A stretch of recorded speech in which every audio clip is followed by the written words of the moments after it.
আচ্ছা লাজু, তোর খিটকেলের কেমন মেয়ে পছন্দ বলতো? তোর খিটকেল কি আদৌ আমাকে ভালোবাসে?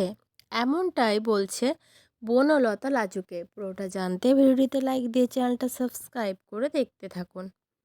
কোণে দেখা আলো সিরিয়ালের আগামী পর্বে আমরা দেখতে পাবো বনলতা লাজুকে জিজ্ঞেস করতে থাকে, আচ্ছা লাজু, তুই তো খিটকেলের ব্যাপারে সব কিছু জানিস, বল। তুই খিটকেলের বাড়িতে অনেক দিন ছিলি, খিটকেলের সাথেও তুই ভালোইভাবে কথাবার্তা বলিস, সুতরাং তুই তো খিটকিলির ব্যাপারে সব কিছুই জানবি। এবার বলতো, ওর কোন রঙের জামা পছন্দ বা কীরকম জামা পছন্দ করে? ও কি খেতে ভালোবাসে, সমস্তটা বল। ওর পছন্দের সমস্ত কিছু আমি জানতে চাই লাজু। লাজু, আমাকে আরেকটা কথা বল, তোর খিটকিলের কেমন মেয়ে পছন্দ? তোর খিটকেল কি আমায় আদৌ ভালোবাসে? আমায় কি আদৌ পছন্দ করে একটুও?